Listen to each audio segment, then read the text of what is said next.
இயேசுவில் எனது அன்பிற்குரியவர்களே, உங்களுக்கு என்னுடைய இதயம் கனிந்த வாழ்த்துக்கள். வணக்கம். அன்பானவர்களே, இயேசுவை குறித்து இடறல்கள் பல சமயங்களிலே பரிசேயர்கள் மத்தியிலே வந்தன. இவர் பெயல்செபூலை கொண்டு பேய்களை ஓட்டுகிறார் என்று. ஆண்டவர் அவர்களை அதிரடியாக சாடுகிறார். நான் பெயல்செபூலை கொண்டு ஓட்டுகிறேன் என்றால் உங்கள் மக்கள் யாரை கொண்டு பேயை ஓட்டுகிறார்கள் என்று கேள்வி கேட்டு அவர்களை மடக்குகிறார்.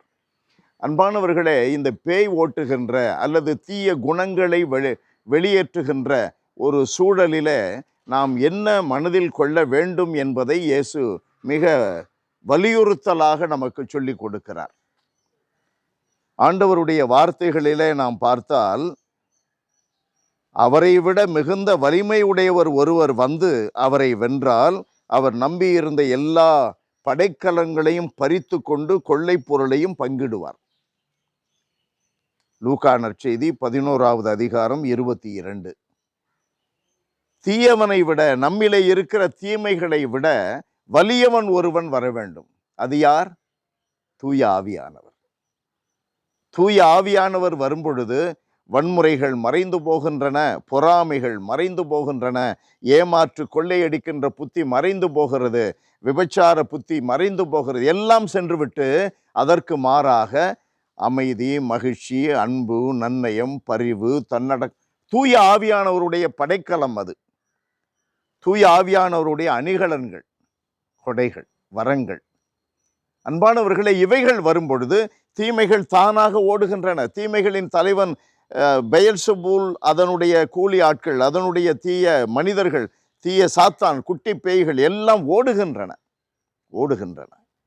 இரண்டாவதாக இன்றைக்கு ஆண்டவர் இயேசு ஒன்றை நமக்கு கற்றுக் கொடுக்கிறார். என்னோடு இராதவர் எனக்கு எதிராக இருக்கிறார். கடவுளை எதிர்த்து நம்மால் போரிட முடியுமா? கடவுள் அந்த உலகை படைத்தவர், எல்லாம் வல்லவர். நாம் ஆண்டவரோடு இருக்கிறது என்றால் என்ன பொருள்? ஆண்டவரை நம்புவது, ஆண்டவர் நமக்கு கொடுக்கின்ற அந்த வலிமையின்படி மற்றவர்களை, அயலார்களை அன்பு செய்வது, நம்மை தாழ்த்தி கொள்வது, பிறர் நலம் தேடுவது, சுயநலம் அறுப்பது, இவைகளெல்லாம் ஆண்டவரோடு இருக்கிறோம் என்று பொருள். ஆண்டவரோடு எதிராக, ஆண்டவருக்கு எதிராக இருப்பது என்றால் நாம் சிதறடிக்கப்படுவோம். எதிராக இருப்பது என்றால் என்ன பொருள்? விபச்சாரியாக, திருடனாக, பொய் சொல்லுபவனாக, வெளிவேட தரித்தவனாக, சுயநலம் மிகுந்தவனாக இருப்பது இயேசுவோடு இருப்பது அல்ல.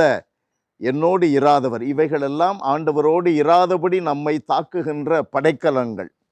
என்னோடு இராதவர் எனக்கு எதிராக இருக்கிறார். இயேசுவுக்கு எதிராக இருந்து உன்னால் வாழ்ந்து காட்ட முடியுமா? பணத்தால் வாழுகின்றவனை பார்க்கிறோமே, பதறிப்போய் கிடக்கிறார்களே. உடல் இன்பத்தை தேடி அலைகிறவர்களை பார்க்கிறோமே, பதறிப்போய் கிடக்கிறார்களே, பதர்களைப் போல மாறி இருக்கிறார்களே.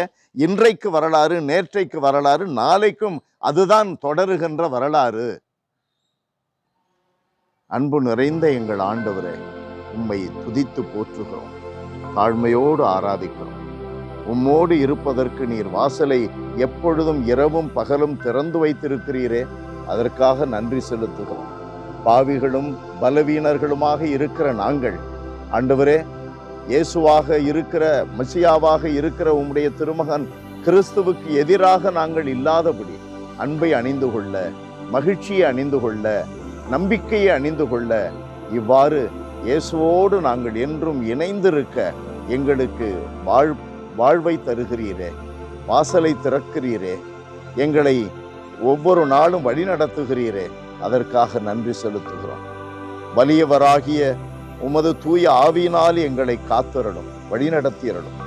இதனால் ஆண்டவரே, எங்களிடம் இருக்கின்றதை பறித்து கொண்டு போகாதபடி சாத்தானிடமிருந்து எங்களை காத்துக்கொள்ளும். இயேசுவின் வல்லமை மிகுந்த நாமத்தில் தாழ்மையோடு ஜெபிக்கிறோம். உயிருள்ள எங்கள் நல்ல பிதாவே, ஆமென், ஆமென்.